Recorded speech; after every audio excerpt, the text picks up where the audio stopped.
Ang nilalamang aralin sa video na ito ay una, ang saranggola ni Efren R. Abueg. Ikalawa, pagsusuri sa akda.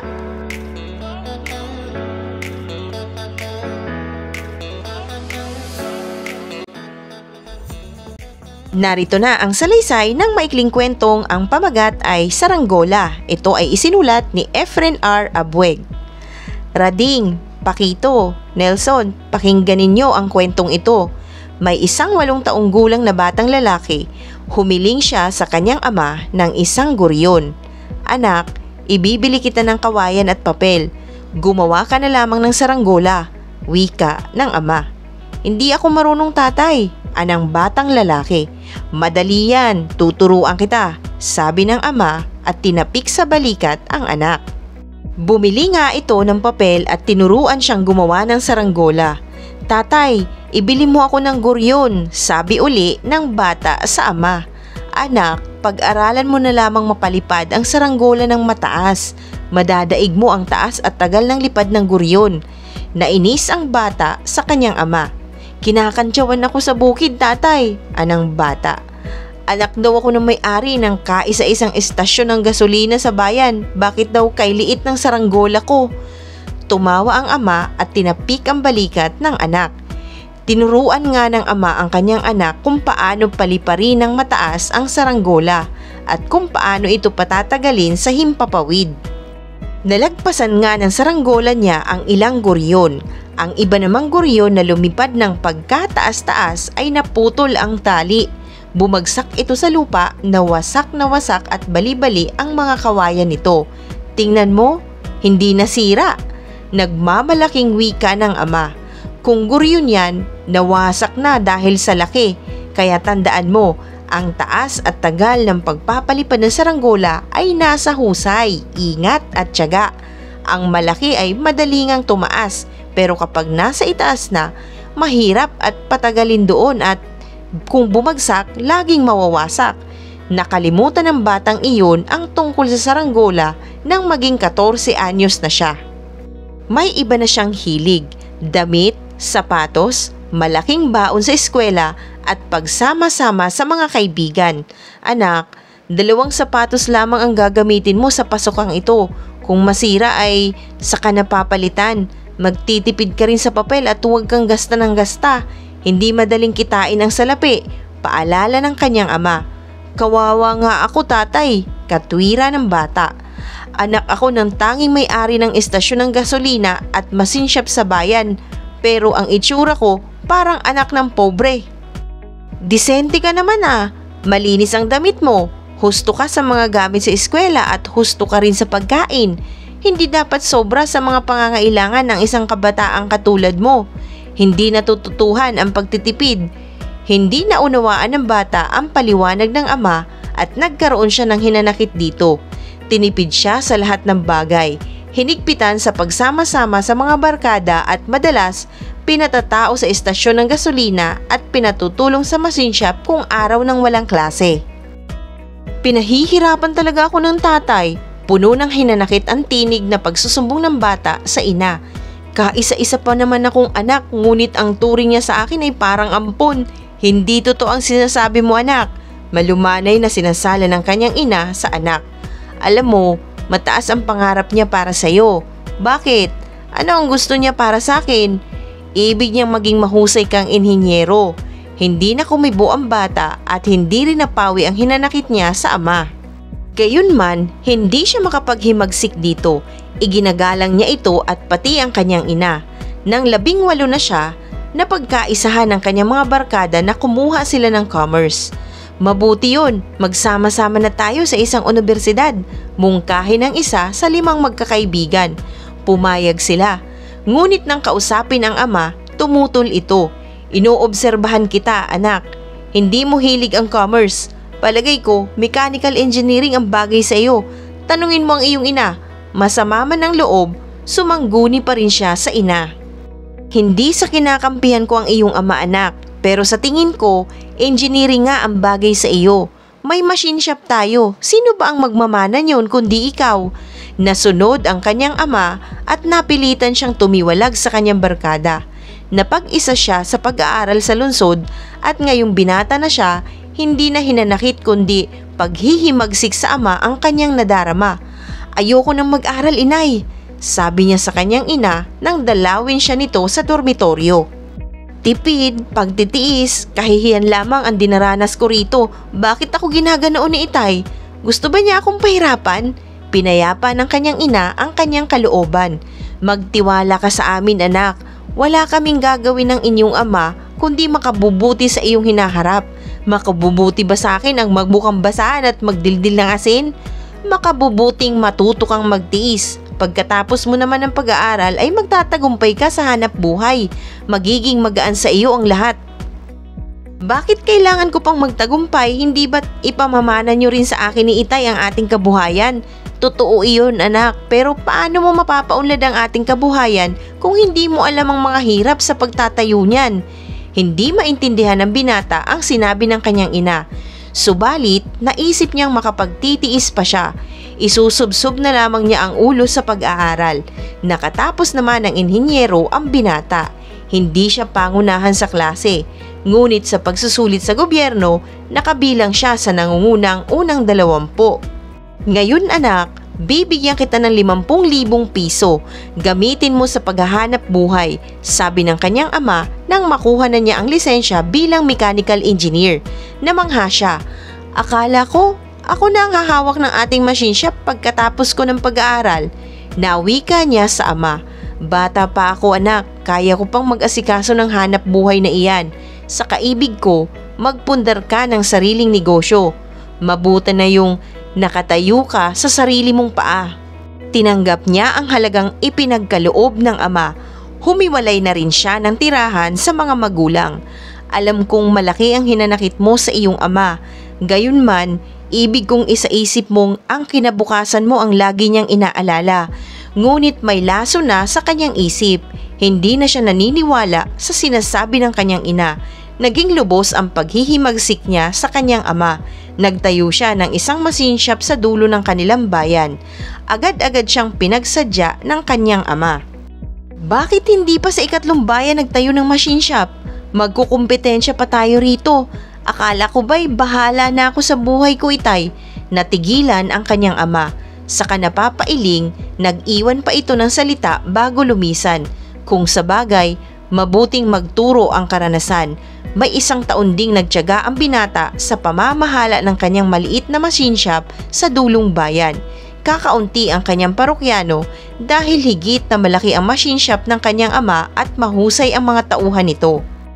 Nagkautang tuloy siya ng 12,000 sa mga kinukuhanan niya ng materyales. Nang hindi siya makabayad, inilit ang makinang kanyang ginagamit. Napilitan siyang lumapit sa ama upang mangutang ng 15,000 piso para mabawi ang kanyang makina. "Nabigyan na kita ng pang-umpisang puhunan. Hindi ka sumunod sa mungkahi ko na umiwas sa kompetisyon. Subukin mo namang maghanap ng puhunan sa sarili mong pagsisikap." Noon nagsiklab ang binata. Nakalimutan niya ang paggalang. Dumabog siya sa harap ng ama. "Ano kayong klaseng ama? Bakit ninyo natitiis ang inyong anak? Kasiyahan ba ninyong makitang nahihirapan ako? Ibig kong matutunan mo ang lahat ng nangyayari sa buhay na ito. Hindi madali ang mabuhay sa mundo, anak. Hindi ba kaya may mga magulang ay para gumaan ang buhay ng mga anak? Ang ikagagaan ng buhay ng mga anak ay wala sa mga magulang kundi nasa mga itinuturo nila sa mga ito." Magkahiwalay ng landas ang mag-ama. Naglayas ang binata nang hindi man lang nagpaalam kahit sa ina. Nagpalipat-lipat sa kung saan-saang trabaho hanggang pagkaraan ng 5 taon, nakaipon siya ng 10,000 piso at nakabili ng isang maliit na machine shop. Kumontrata siya sa paggawa ng tambutso sa isang auto assembler at kumita siya ng malaki. Sa loob ng 3 taon, gumawa na rin siya ng machine shop niya na parte ng kotse. Ang dugo ay dugo, anang kasabihan, kaya dinadalaw ang lalaki ng kanyang may edad na ina.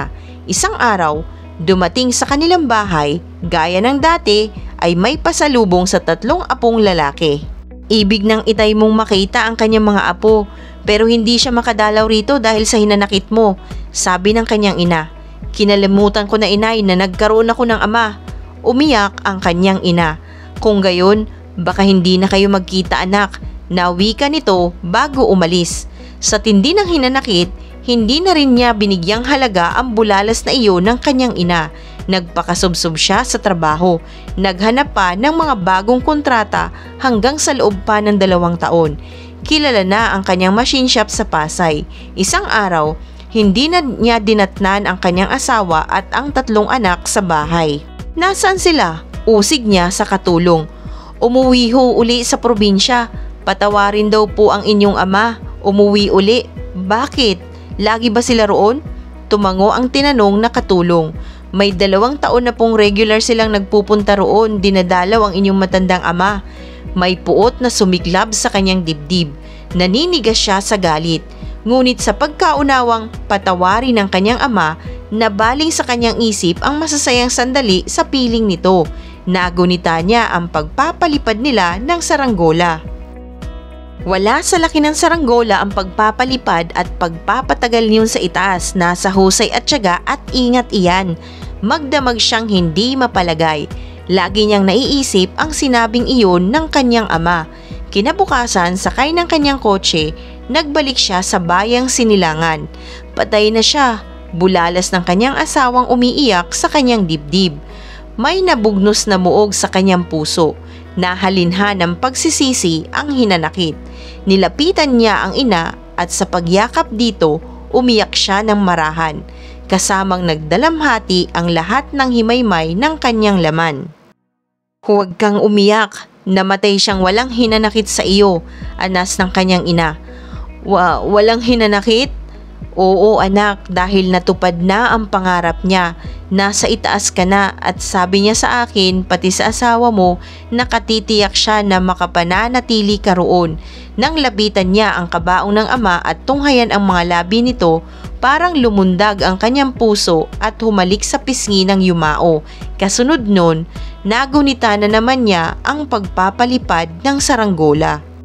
Wala sa laki ng saranggola ang pagpapalipad at pagpapatagal niyon sa itaas. Hayaan mo, tuturuan kita, paliwanag ng ama. Rading, Pakito, Nelson, tandaan ninyo ang kwentong iyan. Kwento namin iyan ng inyong namatay na lolo. Kwento naming 2. Inyong napakinggan ang salaysay ng kwentong saranggola na isinulat ni Efren Abueg. Dumako na tayo sa ikalawang bahagi ng video na ito, ang pagsusuri sa akda. Sagutan natin ang mga sumusunod na katanungan.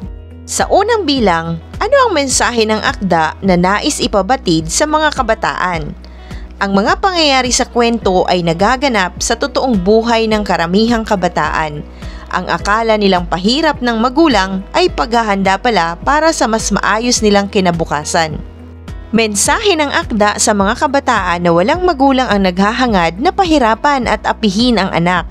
Nais lamang nilang matiyak na makakaya nitong tumayo sa sariling paa kahit wala ang kanilang suporta at tulong. Ipinakita sa akda kung gaanong hindi maunawaan ng isang anak ang ginagawang disiplina ng magulang. Sa kabila ng hindi paggalang ng anak sa desisyon ng ama, hindi pa rin ito nagtanim ng sama ng loob hanggang sa pumanaw. Masaya siyang makitang matagumpay ang anak. Bagamat huli na upang makabawi pa sila sa isa't isa, naunawaan naman sa wakas ng anak ang nais ng kanyang ama. Matututunan din nating magpatawad sa mga kalabisan at pagkukulang ng mga magulang. Tayo man ay pinapatawad nila sa ating mga nagagawang kamalian at kasalanan. Kaya sa mga kabataan, matutong makinig sa mga magulang, matutunan ang mga bagay na kanilang itinuturo upang magamit niyo sa buhay. Higit sa lahat, pakamamahalin at huwag kalimutan na ipadama ang pasasalamat sa mga magulang habang sila'y kasama niyo pa. Ikalawang tanong, ano ang hindi pagkakaunawaan ng mag-ama sa kwento? Ipaliwanag ang sagot. Madalas na hindi nauunawaan ng anak ang ginagawang pagdidisiplina ng kanyang ama. Inakala niyang pinahihirapan lamang siya nito at hindi minamahal bilang isang anak. Mas nananaig kasi sa tatay ang pagbibigay lamang ng kanyang mga pangangailangan at hindi ang nais o luho nito. Nais din itong ituro sa anak ang tamang asal nang sa gayon hindi siya mahirapan sa buhay pagdating ng panahon at makaya niyang tumayo sa sariling mga paa. Ngunit katulad ng karaniwang nagaganap sa tunay na buhay, taliwas ang naunawaan ng anak sa ginagawa ng kanyang ama. Inakala niyang hindi siya mahal ng ama, kaya naghiwalay sila ng landas at hindi nagkita sa loob ng matagal na panahon. Hanggang sa pumanaw na ang kanyang ama, nagsisisi at nagdadalamhati ang anak nang umuwi siya sa kanilang bayan. Ikatlong tanong, anong mahalagang kaisipan ang nais na ipabatid ng akda sa mga mambabasa? Ang pagmamalabis o pagkukulang ng mga magulang ay marapat na unawain ng lubos ng mga anak. Ugaliing maghari ang tunay na pag-ibig sa bawat isa at matutong magpatawad anuman ang naging kasalanan sa iyo dahil ang magulang ay magulang pa rin. Wala silang ibang hangad kundi ang mapabuti ang kalagayan at kinabukasan ng mga anak. Huwag kalimutan ang mga sakripisyo na kanilang inilaan upang mapalaki at maisaayos ang inyong kapakanan. Ang mabuting ugnayan at komunikasyon ay dapat na pagtibayin pa sa loob ng pamilya upang maiwasan ang maling unawa sa ginagawa at intensyon ng bawat isa. Matutong magsabi ng tunay na saloobin nang sa gayon, malinaw din ang iyong posisyon sa kanilang magiging desisyon bilang ang anak at magulang ay kapwa mahalagang parte ng pamilya na dapat kilalanin ang saloobin at opinyon sa mga bagay-bagay. Isang aralin na naman ang natapos natin. Maraming salamat muli sa iyong panunood sa channel na Aralin sa Filipino. Huwag kalimutang i-like at mag-subscribe. I-share na rin.